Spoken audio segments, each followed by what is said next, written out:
में कौन कौन सी दफात मंजूर की है, चलान में क्या बनाया? वर्बल ऑर्डर सुनाया गया है जी चलान के हवाले से आज।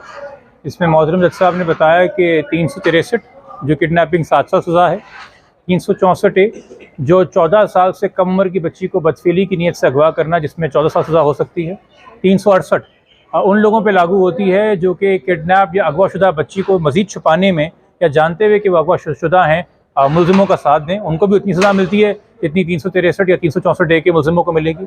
फिर 34 PPC 34 तब होती है जब एक से ज़ायद लोग कोई जुर्म कर रहे हों और उनकी नीयत एक ही हो, तो उस पर सेक्शन 34 लगाया जाता है।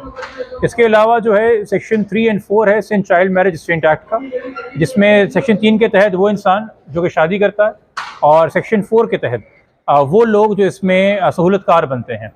फिर इसके अलावा सेक्शन 3(2) है ट्रैफिकिंग एक्ट का, जो कि किसी बच्ची या औरत को ट्रैफिक करना कमर्शियल सेक्स पर्पस के लिए या जबरी मुशक्क़त के लिए, उसकी दफ़ा लगती है। और फिर सेक्शन 3 जैसे कि मैं कह रहा था ट्रैफिकिंग का, जिसमें अगर एक बच्ची या औरत को ट्रैफिक किया जाए तो उसमें 10 साल सज़ा है। और सेक्शन 4B एग्रीवेटेड ट्रैफिकिंग, उस पर भी चालान मंजूर किया गया है। जब 2 से ज़ायद लोग किसी को ट्रैफिक कर रहे हों तो उसे एग्रीवेटेड ट्रैफिकिंग कहा जाता है, और उसको कहा जाता है कि एक ऑर्गेनाइज्ड क्रिमिनल ग्रुप ने ट्रैफिकिंग की है। ये बहुत बार कहा गया कि जी गैंग कहाँ है, गैंग कहाँ है। कानून गैंग का लफ्ज़ इस्तेमाल नहीं करता, कानून कहता है ऑर्गेनाइज्ड क्रिमिनल ग्रुप। 4B का इसमें तलाक हुआ है।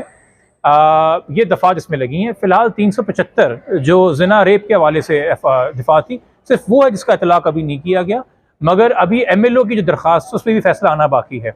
हो सकता है उस पर कोई फैसला आने के बाद हमें ज़्यादा सिचुएशन क्लियर हो, बट जो रीजनिंग है चलान के ऑर्डर की वो कल मुतवक्को है। आज चूँकि आखिर वक्त तक जब तक जज साहब बैठे हुए थे और बड़ी पेशेंट उन्होंने, मैं हमेशा तारीफ़ करता हूँ जज साहब की कि बड़ी तसल्ली से ये सुनते हैं, किसी फरीक को ये शिकायत नहीं होती कि हमारा मौक़िफ़ नहीं सुना गया। तो बेल की दरख्वास्त चल रही थी तो चलान उन्होंने वर्बली और सुना दिया। उसके बाद बेल की जो दरख्वास्त थी, मुल्ज़िम के जो दलाइल हैं वो मुल्ज़िम के वकील आपको बेहतर देंगे।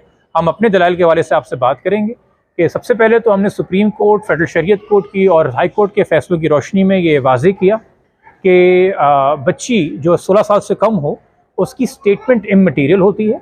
उसका अपने खुद से कहना कि मैं अपनी मर्ज़ी से कही थी, या इवन यहाँ तक फ़ैसले हैं कि जहाँ उन्होंने अगवाकार को कहा कि मुझे ले चलो अपने साथ, तब भी अगवाकार की गलती है जो कि बच्ची कम सिन है। ये फ़ैसले रखे गए। उसके अलावा ये फ़ैसले हमने जज साहब के सामने रखे कि इस्लाम के अंदर फेडरल शरीयत कोर्ट का मुफ्ती तकी उस्मानी साहब का फ़ैसला है 5 रुकनी बेंच का कि इस्लाम में शादी कोई खुफिया चीज़ नहीं है। तो जहाँ खुफिया शादियाँ हों और बच्चियों को उनके वलियों से, सरपरस्तों से, ख़ानदान से दूर रख के शादियाँ हों, और उसके बाद जो दूल्हा है वो अडल्ट हो और वो बच्ची के जवान होने का, बालिग होने का, आकिल होने का इंतज़ार ना करे, क्योंकि हो सकता है बच्ची उस वक्त अपनी नीयत बदल दे। इन तमाम तरह की चीज़ों को देखते हुए ट्रायल कोर्ट के ऊपर एक बड़ी भारी जिम्मेदारी है।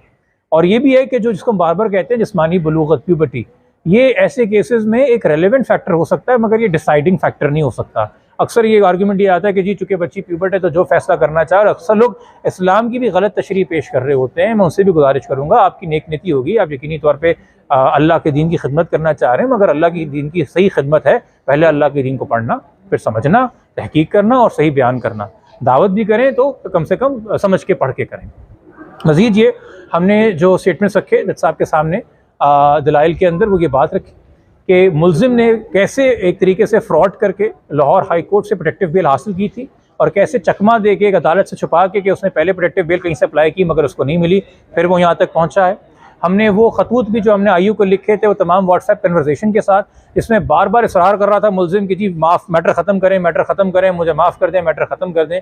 ये भी हमने जज साहब के सामने रखा कि ये विटनेस टेम्परिंग में और बैजरिंग में आता है। इसके अलावा हमने ये जजमेंट्स भी जज साहब के सामने रखे इसमें कि 375 का बेशक इस वक्त चलान के हवाले से इतलाक़ ना हुआ हो, मगर बेल सुनते हुए अगर फैक्ट्स ऑफ द मैटर्स में आर्गूमेंट सुनते हुए जज साहब को लगे कि इतलाक़ होता है तो उसके हवाले से भी वो बेल की चीज़ों को देख सकते हैं, तो वो कुछ रखे। फिर यकीनी तौर पर असगर अली और हाफिज़ ग़ुलाम मुस्तफ़ा जिनकी बेलें पहले खारिज हुई थी 364A की वजह से, अभी चूँकि 364A लगा हुआ है, चलान में कॉग्निजेंस ले लिया गया है, तो सेम फैक्टर इन पे अप्लाई होता है। और वो तो सहूलतकार थे, मेन आर्किटेक्ट्स और ऑर्केस्ट्रेटर तो ये थे शब्बीर और ज़हीर। और फिर CDR में इनकी लोकेशन का आना चलान से ये सामने रखा जज साहब के। बच्ची का मुग़विया का पहली रिकवरी का 5 जून को चिश्तियाँ भावलपुर से मुल्ज़िम के पास से होना, ये रखी बात जज साहब के सामने।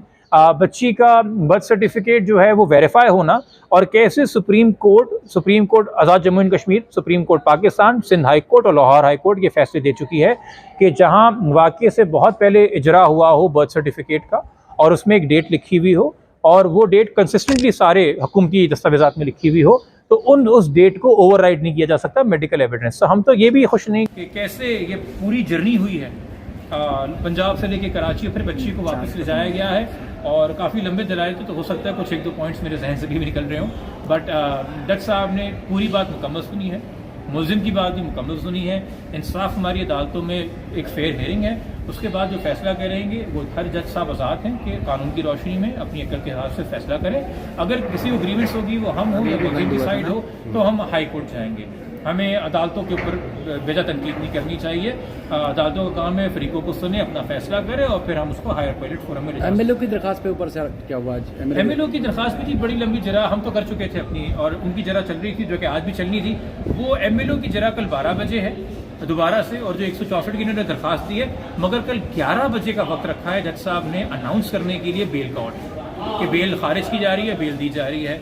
हमने तो रिक्वेस्ट की थी कि आज ही अनाउंस कर दें, चूँकि हमें खतरा है कि मुलजिम कहीं फरार ना हो जाए, कल शायद अदालत ही ना आए, बट चूँकि जज साहब ने बेहतर समझा कि हम कल करेंगे और आयु की जिम्मेदारी और बाकी की जिम्मेदारी मुलजिम की खुद जिम्मेदारी उन्होंने पेश होना है, वो बुरी जमानत में, तो उम्मीद है कि कल पेश होंगे और फिर जो भी फैसला हो, कोई ग्रीवेंस होगा तो आप हायर फोरम पे जा सकते हैं। मैं इस हवाले से ज़्यादा कोई जुडिशल प्रोसीडिंग की बात करना बेहतर नहीं समझूंगा। ठीक है। वैसे ही एक तरीके से जिस तरीके से इस केस पर रिपोर्टिंग हुई है और अदलिया के हवाले से बातें की गई हैं, जिस पे कुछ कंटेम्प्ट चीज़ें फाइल भी हुई हैं, ऐसी कोई अदालत नहीं है इस केस में जिसमें हम पेश हुए हों और जहां अदालत के जजेस ने ये बात कही, यहाँ कही हो कि हमारे किरदार के हवाले से हमारे बारे में क्यों बातें की जा रही हैं। बहुत अफसोसनाक बात है हमारे लिए। बतौर वकील जब हम जज साहब के सामने खड़े होते हैं हम शर्मिंदा होते हैं। तो मैं अगेन उन सहाफ़ियों का शुक्रगुजार हूँ जो कोर्ट रिपोर्टर जानते हैं क्या होता है और कैसे सब जुडिस प्रोसीडिंग्स को रिपोर्ट किया जाता है, और जो सीख रहे हैं सीखने के अमल में उनके लिए हिदायत की और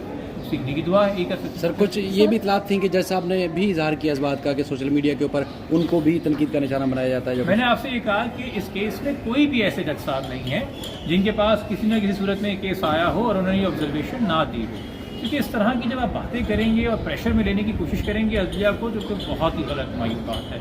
देखिए पुलिस की हमाकतें दिखाना, पुलिस का कुछ करप्शन दिखाना मीडिया तक वो एक और बात है, वो एक पब्लिक सर्वेंट है, वो एग्जीक्यूटिव के अंदर आते हैं। जुडिशरी एक सेपरेट विंग है और जुडिशरी की इंटेग्रिटी ही सब कुछ है। अदालत पे भरोसा है, इसलिए तो हम सारे घंटों घंटों आर्ग्यू कर रहे हैं। लोग अपनी ज़िंदगी मौत के फैसले लेके एक आदमी के, अनजान आदमी के सामने बैठे हुए हैं ना, किसी के सगे तो नहीं है जज साहब, कोई भी जज साहब इस बिल्डिंग में हो, क्यों बैठे? क्योंकि तकद्दुस है, वक़ार है इन इदारों का, इन जज साहिबान का, वो हमने बरकरार रखना है। ठीक है। तो सर कल उम्मीद है कि इनकी बेल कैंसिल हो जाएगी या फिर फांसी कर दी जाएगी? देखिए अगर कैंसिल हो जाती है तो ठीक है, वो अपील फाइल करेंगे, तब भी हमें आगे काम है हमारे लिए पड़ा हुआ, और अगर ग्रांट कर दी जाती है तो हम अपील फाइल करेंगे, तब भी हमारे लिए काम आगे पड़ा हुआ है। सुकून तो ना आपको आने वाले कुछ महीनों में ना हमें, आसान जवाब ये है। Thank you. ठीक है, थैंक यू सर।